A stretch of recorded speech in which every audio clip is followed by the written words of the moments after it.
மத்தேயு 1:21. அவள் ஒரு குமாரனை பெறுவாள், அவருக்கு இயேசு என்று பெயரிடுவாயாக, ஏனெனில் அவர் தமது ஜனங்களின் பாவங்களை நீக்கி அவர்களை ரட்சிப்பார் என்றான். சொல்லிட்டு தீர்க்கதரிசிகள் மூலமாய் கர்த்தராலே உரைக்கப்பட்டது நிறைவேறும்படி இதெல்லாம் நடந்தது. என்ன நடந்தது? இந்த இயேசு என்று பெயரிடுவார்கள்னு தீர்க்கதரிசனம் இல்ல, எங்கேயும் தீர்க்கதரிசனம் முன்னால இல்ல. நமக்கு ஒரு பாலகன் கொடுக்கப்பட்டார், அவருக்கு இயேசு என்று பெயரிடுவார்கள் இல்ல. அதனால அவர் என்ன பண்றாருன்னா அந்த தீர்க்கதரிசனத்தை குறிப்பிடுறாரு. இதோ ஒரு கன்னிகை கர்ப்பவதியாகி ஒரு குமாரனை பெறுவாள், அவருக்கு இம்மானுவேல் என்று பெயரிடுவார்கள் என்று சொன்னான். இம்மானுவேல் என்பதற்கு தேவன் நம்மோடு இருக்கிறார் என்று அர்த்தமாம். சோ நான் சொன்னேன் இல்லையா, பாடல் வடிவம்னு சொன்னேன் இல்லையா, மத்தேயு ஒரு பாடல் வடிவம்னு சொன்னேன். இந்த பாடல் எப்படி இருக்கும்னு சொன்னா முதல்ல ஆரம்பிக்கிறது கடைசியில முடியும். அந்த மாதிரி அது ஒரு சியாசம் மெத்தட். அதனாலதான் இங்க இம்மானுவேல்னு போட்டிருக்குது. மத்தேயு லாஸ்ட்ல இதோ சதா காலங்களிலும் நான் உங்களுடனே கூட இருக்கிறேன், அதை ஒரு வார்த்தையில சொல்லணும்னா இம்மானுவேல்னு சொல்லலாம். இம்மானுவேல் என்பதற்கு தேவன் நம்மோடு கூட இருக்கிறார் என்பது அர்த்தமாம். 28 மத்தேயு முடியும் போது எப்படி சொல்லி இருக்குதுன்னா, இதோ சதா காலங்களிலும் இம்மானுவேல் அப்படி சொல்லலாம். இதோ சதா காலங்களிலும் நான் உங்களோடு கூட இருக்கிறேன் அப்படின்னு அந்த பாடல் ஆரம்பிச்சு அதே வரியில சேல ஆரம்பிச்சு ரீஹாம பாதானி சேல முடியுது. அந்த மாதிரி ஒரு சியாசம் மெத்தட் இது.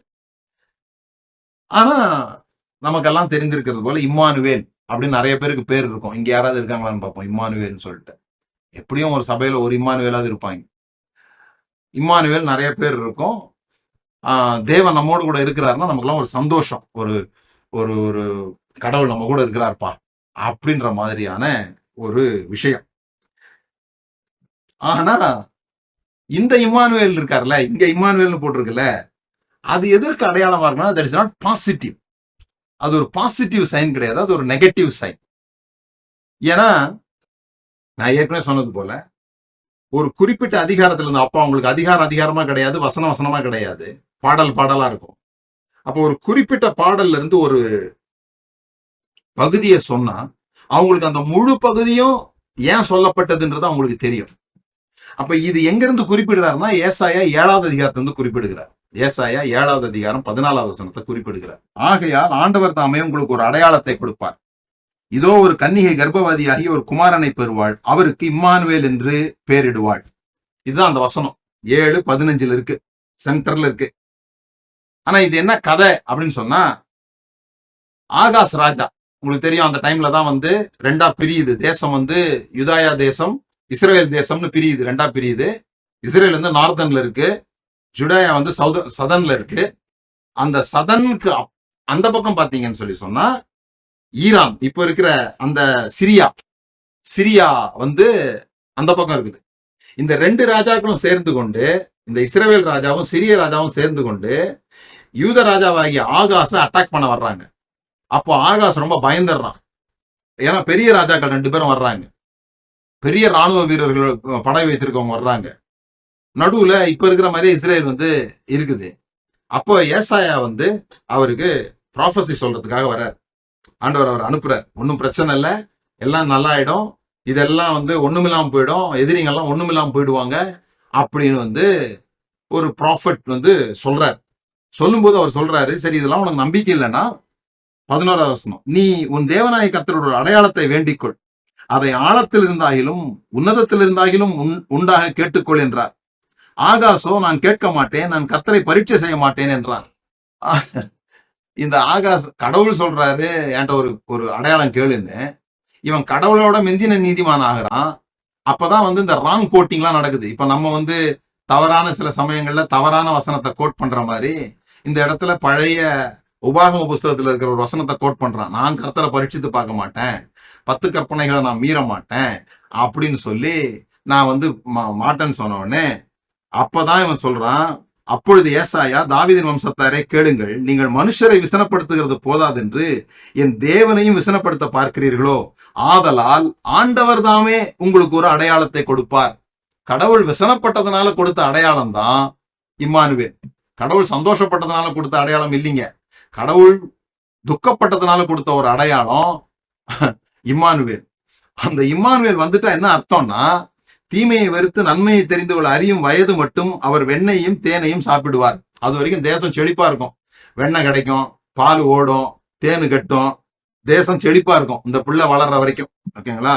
எப்ராஹிம் யூதாவை விட்டு பிரிந்த நாள் முதல் வராத நாட்களை கர்த்தர் உன்மேலும் உன் ஜனத்தின் மேலும் உன் பிதாவினுடைய வம்சத்தின் மேலும் அசிரியாவின் ராஜாவின் மேலும் வரப்பண்ணுவார். அதாவது இந்த தேசம் அழிய போகுதுன்னு சொல்ற, நீ நம்பலல்ல, நான் உன்னை காப்பாத்துவேன், நீ நம்பலல்ல, அதனால தேசம் அழிய போகுது. அதற்கு அடையாளம் இந்த இம்மானுவேல் தான் மேட்டர்.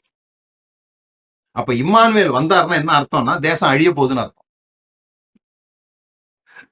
இம்மானுவேல் வந்தா நம்மளெல்லாம் காப்பாத்துவாருன்னு பார்த்தா ஏசாயா எதை கொண்டு வந்து சேர்க்கிறாருன்னா தேசம் அழிக்கப்பட போகிறத பத்தி சொல்றாரு. என்னன்னா இந்த இயேசு வர்றாரு இல்லையா, இயேசு வர்றதோட யூதர்களுடைய கதை முடியுது, புதிய வரலாறு துவங்குது, இந்த தேவாலயம் இடிக்கப்பட போகுது, இந்த தேசம் முடியுது, புதுசு ஒண்ணு துவங்குதுன்றது மட்டும்தான் இந்த இம்மானுவேல் என்பதற்கான ஒரு அடையாளம். So Jesus birth is the end of Israel. அதனாலதான் மோசே வந்து முக்காடு போட்டிருந்தாரு, முடிவை நோக்கி பாராதபடிக்கு. இஸ்ரவேல் ஜனங்கள் முடிவை நோக்கி பார்க்காதபடிக்கு அவர்கள் முக்காடு போட்டிருந்தாங்க அப்படின்னு பவுல் சொல்றாரு. சோ அந்த ஒரு வார்த்தைக்குள்ள அது ஒரு பாடலாக இருக்கிறபடினால, செறிவு நிறைந்திருக்கிறபடினால இதெல்லாம் அவர்களுக்கு ஒரு அடையாளமாக இருக்கிறது. இன்னைக்கு பிரசங்கம் வந்து வெறும் ஜீனியாலஜின்னு வச்சிருக்கலாம் போல் இருக்கு. அது மட்டும்தான் இன்னைக்கு, அது கூட இன்னைக்கு முழுசா பார்க்க முடியல. ஏன்னா இங்க வந்து 14 ஜெனரேஷன் சொல்றாரு. 14 மறுபடியும் மத்தேயு 1வது அதிகாரத்துக்கு போவோம். மத்தேயு 1வது அதிகாரத்துல 14 ஜெனரேஷனா 3 செட் ஆஃப் ஜெனரேஷன், 14 ஜெனரேஷன். ஆனா உண்மையிலே பாத்தீங்கன்னா இந்த கடைசி 14 ஜெனரேஷன்ல 13 தான் சொல்லியிருப்பாரு. 13 பேர் தான் இருக்கும், 14 இருக்காது. நடுவில் நிறைய பேர்லாம் விட்டுருப்பாரு. சோ அவர் வந்து ஹிஸ்டரி வாத்தியாராக தெளிவாக இவர்கள் தான் எழுதணும் அப்படின்றதெல்லாம் அங்க கணக்கு இல்ல. நீங்க லூக்காவை பாத்தீங்கன்னா அவர் வேற கதை எழுதியிருப்பாரு. சில பேர் சொல்லுவாங்க அது மரியாளுடைய வம்ச வரலாறு எழுதியிருக்காருன்னு. கிடையாது, அதுவும் தாவீதினுடைய வம்ச வரலாறு தான், யோசேப்பினுடைய வம்ச வரலாறு தான் எழுதப்பட்டிருக்குது. ஆனா வேற மாதிரி எழுதப்பட்டிருக்குது. நோக்கம் லூக்காக்கு வரும்போது அதை வேற மாதிரி பார்ப்போம். ஆனா இங்க நோக்கம் என்னன்னா யூதர்களுக்கு சில விஷயங்கள் புரியும்படியாக அவர் எழுதியிருக்கிறார். 3 sets of 14. 7னா பர்ஃபெக்ட், யூதர்களுக்கு 7னா பர்ஃபெக்ட், 14னா டபுள் பர்ஃபெக்ட். சோ இவர் என்ன சொல்றாரு, டபுள் பர்ஃபெக்ட பத்தி பேசுறாரு. அது மாத்திரம் இல்ல, தாவீது அப்படிங்கிறதுக்கு ஒரு எண் இருக்குது. DAVID அப்படின்னு நம்ம எழுதுறோம்ல, அதுல வவல்ஸ் விட்டுருங்க, வவல்ஸ் எழுத மாட்டாங்க அவங்க. அப்ப அவங்க என்ன எழுதியிருப்பாங்கன்னா ஹீப்ரு எழுத்துக்கள்ல DVD அதான் எழுதியிருப்பாங்க. தாவீது அப்படின்னு வர்ற இடம்லாம் DVD தான் எழுதியிருப்பாங்க. அந்த DVDக்கு எண் என்னன்னா Dனா 4, Vனா 6, Dனா 4. இந்த எழுத்து வந்து அத்தனாவது எண்கள். 4வது எழுத்து வந்து தாலத். அதே மாதிரி 6வது எண்ணு, மறுபடியும் 4வது எண்ணு தாலத். 4, 6, 4, 14. தாவீது என்றால் 14 என்று அர்த்தம் அவங்களுக்கு. சோ 14 தலைமுறைகள் 14 அப்படின்னு போட்டாலே போதும். அது ஒரு வேர்டு பிளே. இதெல்லாமே நேரமோ பத்தரை, காலமோ சித்தரை, இடமோ மதுரை, பேசுவதோ அண்ணாதுரை, நீங்கள் இட வேண்டியதோ முத்திரை, அப்படி ஒரு பண், ஒரு வார்த்தை விளையாட்டு அது. சோ இதுல வந்து 3 ஆட்களும் ஒரு ஈவெண்ட்டும் சொல்லியிருக்குது. 3 அந்த பேட்டர்ன் வந்து 3 ஆட்கள் ஒரு ஈவெண்ட். என்னன்னா அந்த ஈவெண்ட் தான் எனக்கு ரொம்ப முக்கியம். சோ நான் அந்த ஈவெண்ட்டுக்கு வரேன். முதலாவதாக எங்க முடிக்கிறாருன்னு சொன்னா, பாபிலோன் சிறைப்பட்டு போகும் காலத்தில் அப்படின்னு சொல்றார். இவ்விதமாய் 17வது வசனம், இவ்விதமாய் உண்டான தலைமுறைகள் எல்லாம் ஆபிரகாம் முதல் தாவீது வரைக்கும் 14 தலைமுறைகளும், தாவீது முதல் பாபிலோனுக்கு சிறைப்பட்டு போன காலம் வரைக்கும் 14 தலைமுறைகளும். ஏன்னா அங்க ஒரு நபர் பேரை போட்டிருக்கலாம்ல, அந்த நேரத்துல யாரு ராஜாவா இருந்தாங்களோ அவங்க பேரை போட்டிருக்கலாம்ல, அதை போடல, சம்பவத்தை சொல்றார். பாபிலோனுக்கு சிறைப்பட்ட போன காலம் முதல் கிறிஸ்து வரைக்கும். ஏன்னா இவர் தான் ரட்சகர். எதிலிருந்து ரட்சிக்க போகிறார்? சிறையிலிருந்து அவர்களை மீட்டு கொண்டு வர போகிறார். இதுதான் அவர் எழுதுகிற விஷயம். தாவீது அவர்களுடைய கிரேட்டஸ்ட், ஆபிரகாம் அவங்களுடைய ஃபாதர், தாவீது அவருடைய கிரேட்டஸ்ட் கிங். சிறைப்பட்டு போன காலம் என்பது அவருடைய கிரேட்டஸ்ட் ஈவெண்ட். அப்ப ஆபிரகாம், தாவீது, சிறைப்பட்டு போய் எக்ஸைல், ஜீசஸ். இந்த எக்ஸைல இருந்து நம்மை மீட்கிறவர் இந்த இயேசு என்பதை அவர் அதுல எழுதுகிறார். அது மட்டும் இல்லாம ஏன் 14 அப்படிங்கிறதுக்கு இன்னொரு அர்த்தமும் சொல்றேன். ஒவ்வொரு காலத்தை வந்து நம்ம வந்து எல்லாத்தையுமே வந்து வருஷங்களை நம்ம கணக்கு பண்ண மாட்டோம். இப்போ வந்து ஒரு குறிப்பிட்ட காலத்தை வந்து டார்க் ஏஜஸ் அப்படிம்பாங்க. டார்க் ஏஜஸ், இருண்ட காலம், லைட் இயர்ஸ் அப்படிம்பாங்க. செழிப்பா இருந்த நாட்கள் அப்படின்னு சொல்லுவாங்க. அதெல்லாம் வந்து 1ஆம் தேதியிலிருந்து 30ஆம் தேதி அப்படி கிடையாது. அது ஒரு காலத்தை குறிப்பாங்க. அது போல அவங்க எப்படி காலத்தை மெயின்டைன் பண்றாங்க அப்படின்னு சொன்னா, work and rest, work and rest, இதுதான் யூதர்களுடைய காலமுறை.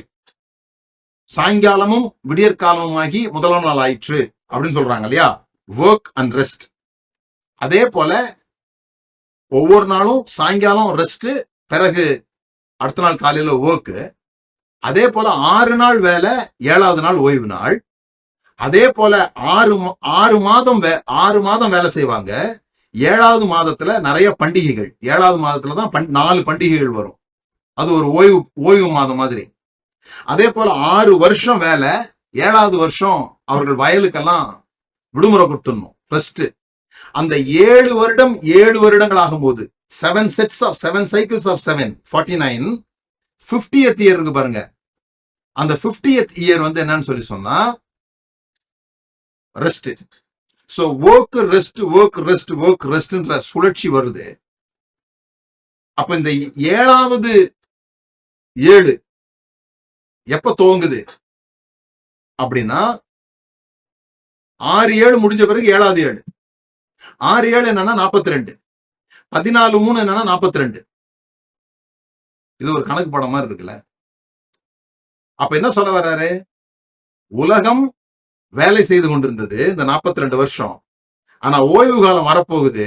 அதை இயேசு கிறிஸ்து துவங்கி வைக்கிறார். அந்த 42வது ஆண்டுல இயேசு கிறிஸ்து பிறக்கிறார். Is going to bring the rest.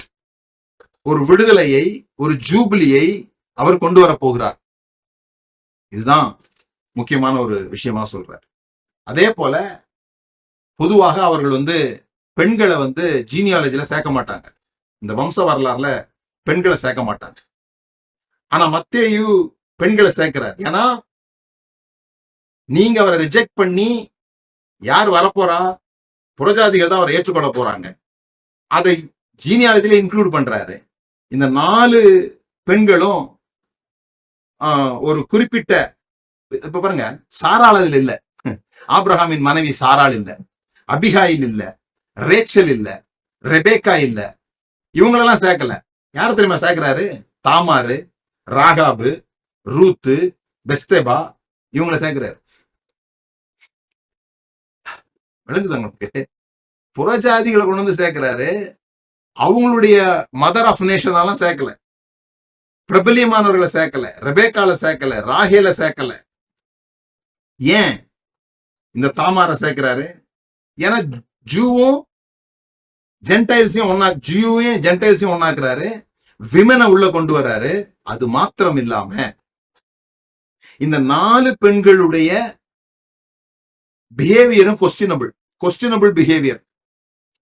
அதிலும் முக்கியமாக அவர்களுடைய செக்ஷுவல் ஓரியன்டட் பிஹேவியர்ல அவர்கள் கேள்விக்கு உட்படுத்தப்பட்டவர்கள், நல்ல ஸ்திரீகள் அப்படின்னு சொல்லி யூதர்களால் ஏற்றுக்கொள்ள முடியாதவர்கள்.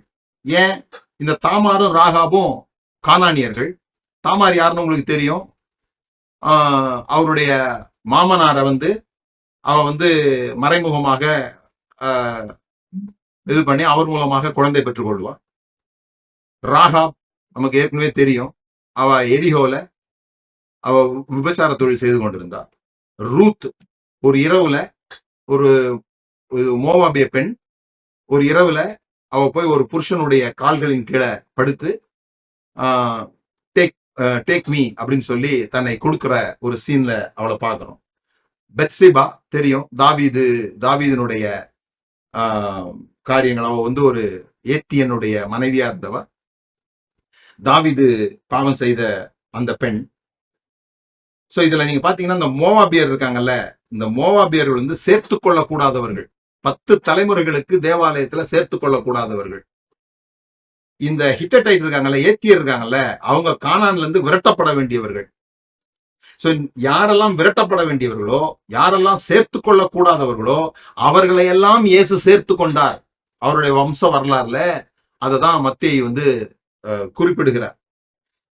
ஏன் இப்படி இந்த கேள்விக்குரியவைகளை குறிப்பிடுகிறார் என்று சொன்னா, அவருடைய முழு காஸ்பலும் அதுதான். முழு காஸ்பலும் என்ன, இந்த பெண்கள் மேலோட்டமாக பார்த்தா, பொதுவாகவே ஆண் சமுதாயத்துக்கு பெண்களை அவமானப்படுத்தணும் அல்லது பொதுவா சமுதாயத்துல இந்த பெண்களை கற்பு விஷயத்துலதான் பெரிய ஒரு விஷயமா வச்சிருப்பாங்க. சும்மா ஏமாத்துறதுக்கும் கற்பை தான் சொல்லுவாங்க, அதுதான் பெரிய விஷயமா வச்சிருப்பாங்க. அவங்களை அசிங்கப்படுத்துறதுக்கும் அதை தான் ஒரு பெரிய விஷயமாக சொல்லுவாங்க. அதுதான் இங்க அவரு இது பண்றாரு. ஏன் இவங்களை எழுதுறாருன்னா, தாமாருடைய கதைய தாமார் கெட்டவ அப்படின்னு சொல்லிடுவாங்க. ஆனா ஏன் அப்படின்ற கேள்விக்கு போனா, டீப்பர் லேயருக்கு போனா, அவளுடைய மாமனார் அவருடைய கடமையை செய்யவில்லை. அவருடைய மகன் இறந்து போயிட்டான், அடுத்த மகன் அவளுக்கு கொடுக்கணும், சந்ததி உருவாக அடுத்த மகளை கொடுக்கணும், இது சட்டம். ஆனா அவர் அவருடைய கடமையை செய்யாததுனால அவள் அப்படி செய்ய வேண்டிய அவசியம் ஏற்பட்டது. அவள் மோசமான பெண் அல்ல, தன்னுடைய உரிமையை போராடி பெற்றுக்கொண்ட ஒரு பெண்ணாக பார்க்கலாம். ராகாப் மேலெட்டுவாடியாக பார்த்தா அவள் செய்த தொழில் நிமித்தமாக அப்படி இருக்கலாம்.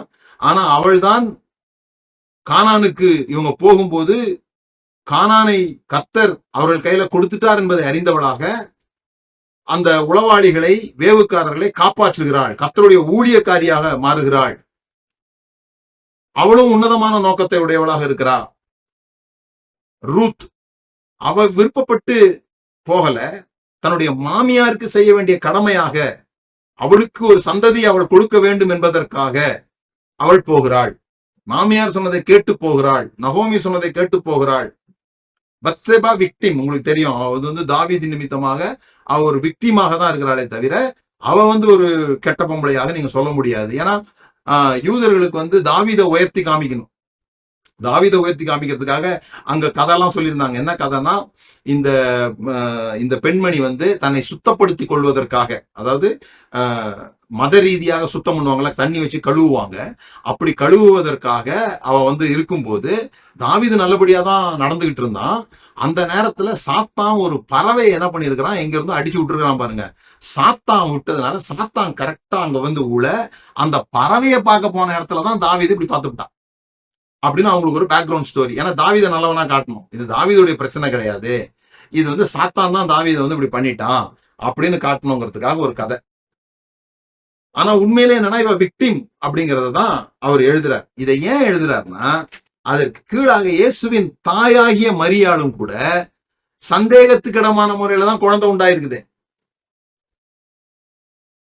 இப்ப கடவுளால குழந்தை உண்டாச்சுன்னு சொன்னா யாரும் நம்ப போறது இல்ல.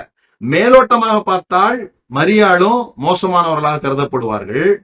ஆனா லேயருக்கு கீழே போய் பார்த்தா அவர்கள் தான் இருக்கிறதுலேயே பரிசுத்தமானவர்கள். அப்படிதான் இந்த 4 பெண்களும் கூட. இன்னும் சொல்ல போனா இயேசுவினுடைய மினிஸ்ட்ரி அப்படிதான். அவர் குஷ்ரோகியை தொடுவாரு, அவர் ஓய்வு நாள்ல வேலை செய்வாரு, எல்லாம் இம்ப்ராப்பரா இருக்கும், எல்லாம் அசுத்தமானதா தெரியும் மேலெழுத்து வாரியாக பார்த்தா. ஆனா அதனுடைய அர்த்தம் என்னன்னு சொன்னா, the greatest act of holiness, அவர் தான் மாபெரும் பரிசுத்தமான வேலைகளை அவர் செய்கிறார். ஏசாயா 5:20, தீமையை நன்மை என்றும் நன்மையை தீமை என்றும் சொல்லி இருளை வெளிச்சமும் வெளிச்சத்தை இருளாக பாவித்து கசப்பை தித்திப்பும் தித்திப்பை கசப்பும் என்று சாதிக்கிறவர்களுக்கு ஐயோ. இதான் சிச்சுவேஷன். அங்க மத்தேயுனுடைய நோக்கம், இயேசு கிறிஸ்து தான் புது உலகத்தை உண்டாக்க போகிறார், புது தேவாலயத்தை கட்ட போகிறார். ஏன்னா உலகம்ன்றதா தேவாலயம் இருக்கணும். கோயில் இல்லாத ஊர்ல குடியிருக்க முடியாது, கோயில் இல்லாத உலகமும் இருக்க முடியாது. ஏன்னா இந்த உலகமே ஒரு கோயில். அப்படிங்கும்போது இவர் புதிய உலகத்தை, புதிய தேவாலயத்தை, புதிய இனத்தை, புதிய மனிதர்களை, புதிய சிருஷ்டிப்பை செய்ய போகிறவர் இந்த இயேசு கிறிஸ்து. ஆனா யூதர்கள் அவரை ஏற்றுக்கொள்ளவில்லை. யூதர்கள் அவரை ஏற்றுக்கொள்ளவில்லை, புறஜாதிகள் அவரை ஏற்றுக்கொண்டார். அத கடைசியில சொல்லல, மார்க் மாதிரி அவர் கடைசியில சொல்லல, முதல்லயே ஹிண்ட் கொடுத்துட்டார். எங்க கொடுத்துட்டார் தெரியுமா? நான் வாசித்து முடிக்கிறேன். அந்த ஏரோது ராஜா கிட்ட வர்றாங்க. யூதருக்கு ராஜாவாக பிறந்திருக்கிறவர் எங்கே? கிழக்கிலே அவருடைய நட்சத்திரத்தை கண்டு அவரை பணிந்து கொள்ள வந்தோம் என்றார்கள். ஏரோது ராஜா அதை கேட்ட பொழுது அவரும் அவனோடு கூட எருசலேம் நகரத்தார் அனைவரும் கலங்கினார்கள். அவன் பிரதான ஆசாரியர் ஜனத்தின் வேதபாரர் எல்லாரையும் கூடி வர செய்து கிறிஸ்துவானவர் எங்கே பிறப்பார் என்று அவர்களிடத்தில் விசாரித்தான். அவங்களுக்கு பைபிள் நல்லா தெரியுது. அவங்களுக்கு தான் தெரியுது கிறிஸ்து எங்க பிறப்பாருன்னு. இந்த சாஸ்திரிகளுக்கு தெரியல. யாருக்கு தெரியுது? Scripture scholars, pastors, leaders, Bible college teachers, இவங்களெல்லாம் கூப்பிடுறாரு ராஜா. கூப்பிட்டா தெளிவா சொல்றாங்க எங்க பிறப்பாருன்றத ரொம்ப தெளிவா. யூதாயாவில் உள்ள தேசத்தில் உள்ள பெத்லகேமே, யூதாயாவின் பிரபுக்களில் நீ சிறிதல்ல, என் ஜனமாகிய இஸ்ரவேலை ஆளும் பிரபு உன்னிடத்திலிருந்து புறப்படுவார் என்று தீர்க்கதரிசினால் எழுதப்பட்டிருக்கிறது என்றார்கள். சூப்பரா சொல்லிட்டாங்க. அப்ப இயேசு பிறப்பார் என்பது யாருக்கு தெரியும்? யூத தலைவர்களுக்கு தெரியும், யூத வேத பண்டிதர்களுக்கு தெரியும். அவங்கள்ட்ட வந்து கேட்குறாங்க, அவங்களுக்கு நல்லா தெரியும். ஆனா அவர்கள் அவரை ஆராதிக்க செல்லவில்லை. உடனே கிளம்புவோம் அப்படின்னு அவங்க செல்லல. யார் ஆராதிக்க சென்றா? புறஜாதிகளாகிய சாஸ்திரிகள் பொன்னையும் வெள்ளியும் தூப வர்க்கத்தையும் கொடுத்து அவரை பணிந்து கொண்டார்கள். அதான் இதனுடைய முக்கியமான விஷயம். they know their scripture inside out. வேதம் முழுவதும் அவர்களுக்கு தன்ன தெளிவா தெரியும். ஆனா அதை வச்சுக்கிட்டு என்ன பண்ணணும்னு தெரியாது. எங்க தேவனுடைய குமாரன் பிறப்பார்னு தெரியும், ஆனா அவரை பணிந்து கொள்ள தெரியல. அவரை ரிஜெக்ட் பண்ணிட்டாங்க. அவங்க ரிஜெக்ட் பண்ணதுனால புறஜாதிகள் வந்து அவரை வணங்கினார்கள். இதுதான் பிற்காலத்திலே நடக்க போகிறது என்பதை அவருடைய பிறப்பு சரித்திரத்திலேயே, அவருடைய ஜீனியாலஜிலேயே, அவரை வணங்கி கொண்ட முறையிலேயே மத்தேயு எழுதுகிறார். முதல் 2 அதிகாரத்துல மொத்த சுவிசேஷத்தையும் அவர் சொல்றார். நமக்கு என்ன தெரிஞ்சிருக்குன்றது முக்கியம் இல்லை. அவங்களுக்கு ஏசு எங்க பிறப்பாருன்னு தெரியும், ஆனா என்ன தெரிஞ்சிருக்குன்னு முக்கியம் இல்லை. தெரிஞ்சதை வச்சு என்ன செய்யறோன்றது தான் ரொம்ப முக்கியம். இதுதான் இன்றைய செய்தி. இதை தான் யாக்கோபுல நம்ம வாசிக்கிறோம். வேதவசனத்தை கேட்கிறவர்களாய் மாத்திரம் இராமல் அதன்படி செய்கிறவர்களாயும் இருங்கள் அப்படின்னு சொல்லியிருக்கு. ஸோ அதை வேற வேற மாதிரி நம்ம புரிஞ்சு வச்சிருக்கிறாங்க. ஆனால் விஷயம் இதுதான், இந்த இயேசு எங்க பிறப்பார்னு தெரிந்த அந்த யூதர்கள் அவரை ஏற்றுக்கொள்ளாதது போல நாமும் கூட இந்த மேசியாவை சரியான முறையில் அண்டர்ஸ்டாண்ட் பண்ணிருக்கோம்னு நினைக்கிறோம். அவனை சரியான முறையில் ஆராதிக்கிறது இல்லை. வர்ஷிப்னு அந்த கை வைத்து அது இல்லை, பிறகு அதை பற்றி பேசுவோம். ஆனால் புறஜாதிகளாகிய நமக்கு அவர் வெளிப்பட்டார். நாம் அவரை ஏற்றுக்கொண்டு பணிந்து கொண்டிருக்கிறோம். நம்ம ஜெபம் பண்ணலாம் கண்களை மூடி. நாம் அவரை ஏற்றுக்கொண்டிருக்கிறோம் என்பதை விட அவர் நம்ம ஏற்றுக்கொண்டார் என்பதுதான் சுவிசேஷம். அவர் நம்ம ஏற்றுக்கொண்டிருக்கிறார். அதுதான் மத்தேயு எழுதுகிறார், வெவ்வேறு விதங்கள் எழுதுகிறார். இன்னும் சொல்ல வேண்டிய காரியம் இருக்கு. இன்னும் ஒரு 40 மினிட்ஸ்க்கு மேலே அதை பற்றி நான் சொல்ல வேண்டியது இருக்குது. ஆனால் இந்த சிம்பிளான விஷயத்தை புரிஞ்சுக்கோங்க. நான் நம்புகிறேன் இதை சரியாக நீங்கள் புரிஞ்சிங்கன்னா இன்னைக்கு நைட்டு இந்த மத்தேயு முதல் 2 அதிகாரத்தையும் வாசிக்காமல் யாரும் தூங்க மாட்டீங்கன்னு நினைக்கிறேன். நான் இதை புரிஞ்சுக்கிட்டீங்கன்னா, இப்போ நான் சொன்னது உங்களுக்கு இன்ட்ரெஸ்ட் உண்டு பண்ணியிருந்ததுன்னா, இந்த முதல் 2 அதிகாரமும் அவ்வளோ அந்த அந்த அந்த அந்த ஜீனியாலஜியில் அவ்வளோ விஷயம் இருக்குது. ஏன் அவர் பெண்களை இன்க்ளூட் பண்ணார், ஏன் 14 விதமாக 14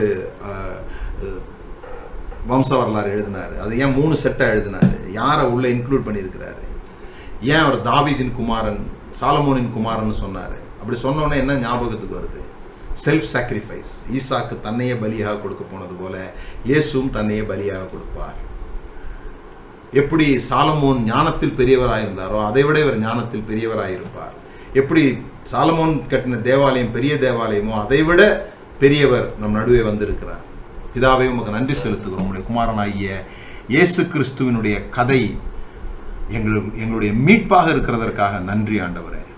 இந்த கதையில் அவர் எப்படியெல்லாம் இந்த புறஜாதிகளை, இந்த யூதர்கள் வெறுத்த யூதர்கள் ஒருபோதும் தேவன் அவர்களுக்கு உதவுவார் என்று நம்பாத போது, அவர்கள் தேவனற்றவர்கள் என்று கருதி கொண்டிருந்த பொழுது நீர் அவர்களை புறந்தள்ளி எங்களை இணைத்து கொண்டதற்காக, மேலெழுத்து வாரியாக கெட்டவர்களாக கருதப்பட்டவர்களுக்குள்ளா இருக்கிற அந்த ஹோலினஸை, அந்த மேன்மையான தன்மையை நீர் வெளிப்படுத்தி காண்பித்தபடினால் உங்களுக்கு நன்றி செலுத்துகிறோம். இங்கே இதை கேட்ட ஒவ்வொருவரும் ஆசீர்வதிக்கப்பட்டவர்களாக இருக்கிறாங்க. அவர்களுக்கு புதிய வெளிச்சங்கள் உண்டாகும்படியாக ஜெபிக்கிறோம். இந்த புதிய ஆலயத்தில், இந்த புதிய உலகத்தில் இந்த உம்முடைய மாம்சத்தை கிழித்து நீர் உண்டாக்கின அந்த புதிய மார்க்கத்தில் நாங்கள் நடப்பதற்கு நீர் எங்களுக்கு உதவி செய்கிறதற்காக நன்றி. இயேசுவின் நாமத்தினால் பிதாவே.